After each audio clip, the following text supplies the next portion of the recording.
A popular sophomore girl who boasts her Prada bag and a boy who pines, burns, and perishes for her. Her sister, a contrarian girl comfortable in her solitude, and a troubled boy with a confusing history.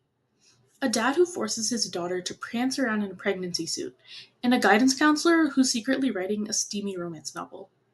What's a better 2000s rom com than 10 Things I Hate About You? Recently, Netflix added 10 Things I Hate About You to their collection. Although I'm not always the biggest fan of rom coms, I can't stop myself from going back and rewatching this movie from time to time.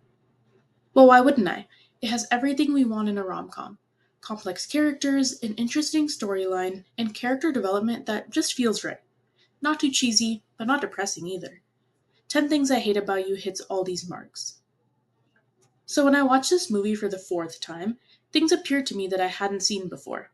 And when I thought deeper about these things, they gave me further insights into the characters and the progression of the plot. So without further ado, here are 10 unique things I found in 10 Things I Hate About You. Number 1. Kat's dad is still wearing his wedding ring throughout the movie. While we don't know exactly why Kat's mom is not in the movie, she and Bianca both mentioned that their mom left. To me, this means that she's separated from the family, not that she actually passed away. But to be honest, I'm not completely sure.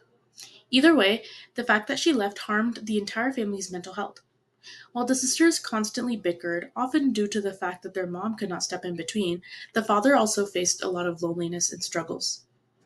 In the movie, the dad is portrayed as an overprotective father who has seen the struggles that teenage mothers go through at his work. His role is that of comic relief, as his antics are seen as overreacting.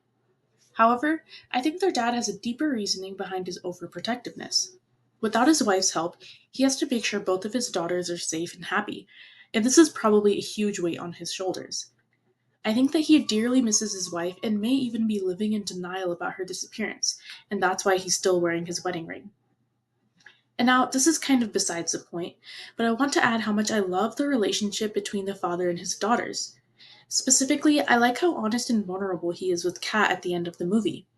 At first, he didn't allow her to move across the country for college, but at the end of the movie, he tells her he already paid Sarah Lawrence the deposit fee.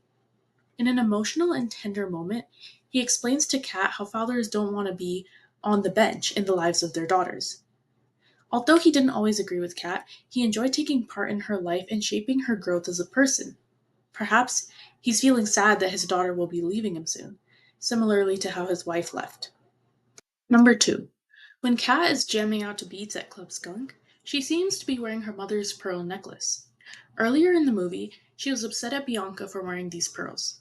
Kat told Bianca that just because her mom left a few years ago, they shouldn't just use her stuff and act as if she doesn't exist.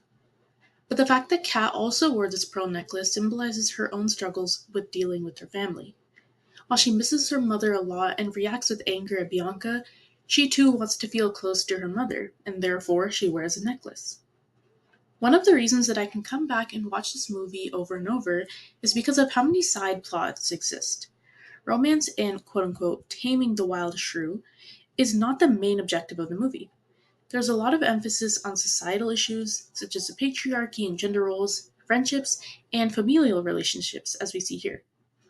Kat and Bianca's complex relationship with their mom gives their characters another layer.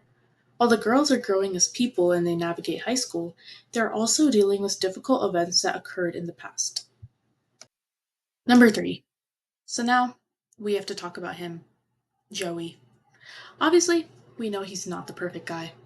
He's actually pretty far from it. But one thing I found interesting was a parallel between the way he viewed his car and the way he viewed Bianca Stratford. Joey was possessive over his fancy car.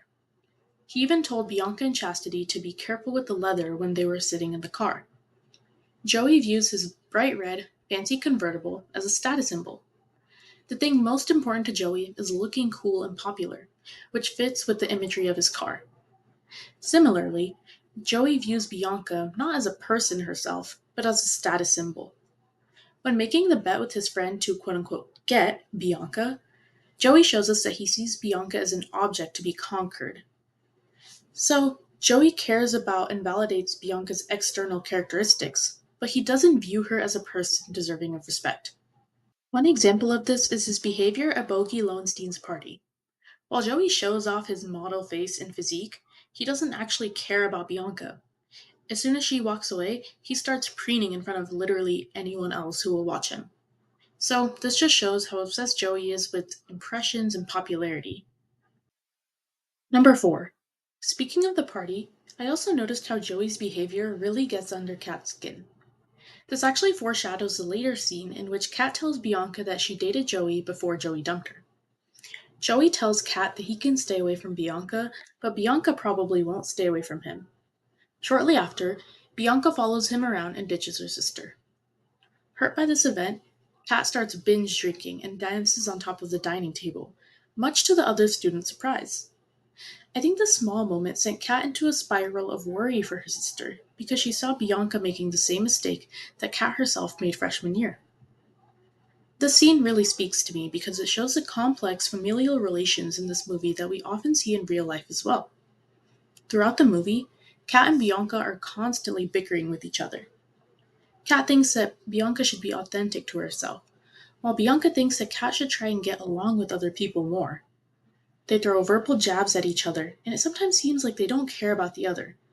But as the older sister and caretaker of Bianca, Kat feels immense distress seeing Bianca make a potentially big mistake. The next thing that I saw is indicative of a major theme throughout the movie. In Mr. Morgan's class, there is a poster that reads, "What is popular is not always right." Since the rest of the sentence is somewhat cut off, I'm going to assume that the entire poster reads, "What is popular is not always right. What is right is not always popular." I found this interesting because it plays into major themes of the movie. For example, Kat is someone who consistently rejects forms of popular culture that she believes contribute to the patriarchy. For example, she criticizes Ernest Hemingway, and she does not agree with the idea of prom. Although Hemingway is a popular author and prom is a popular event, Kat does make a valid point because both of these things are products of and contribute to the patriarchy. This quote also reminds me of Joey. Joey, arguably the most popular guy on campus, is pretty much a menace. He's never kind or thoughtful, at least in what we see from him.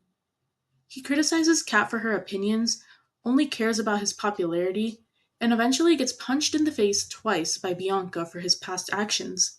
Clearly, what's popular is not always right. Number 6.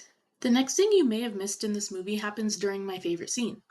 It's when Patrick hires a band and serenades Kat by singing and dancing in the bleachers.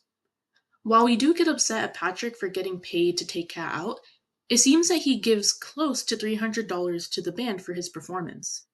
I mean, I can't tell if it's $300 exactly, but it's close enough to the point where he takes out Kat solely because he wants to. Number 7. Towards the end of the movie, Cameron is helping Bianca with French. When she speaks in French to blatantly tell Cam to ask her out, he doesn't understand what she's saying. He flips through his French textbook in confusion, which, funnily enough, still has the hole that Patrick made when he was drilling through the book. I just thought that this was a funny and cute little moment. Number 8. I've seen a good amount of parallels in this movie. One of them occurs during the prom scene. When Patrick and Cameron both see their date, they both say, "Wow." Cam says it twice, while Patrick only says it once. I like this scene because it shows how much they value and admire their dates. I think this parallel occurs because Cameron and Patrick are both good matches for Bianca and Kat, respectively. Cameron is infatuated with Bianca first by her looks, but then he also respects her as a person and wants her to be a better person. Patrick did not especially like Kat at first, but by getting to know her, he fell in love. And honestly, what more can a hopeless romantic ask for? Number 9. There's another parallel that I found interesting in this movie. When Cam drops Bianca off at her house after the prom, he's telling her how she shouldn't treat other people like garbage. He's disappointed in her and rambling away when she suddenly kisses him. This jumpstarts their relationship. Similarly, when Kat is telling Patrick how he can't buy her a guitar every time he messes up, he kisses her to diffuse tension. These lighthearted moments showcase the power of young love and the strong bond between these characters. So, there's a few things you may have missed from 10 Things I Hate About You. I love this movie and I always come back to it. I really hope you like it as well. Thank you for watching this video. If you have any requests or video ideas, please let me know in the comments. I hope you have a great day.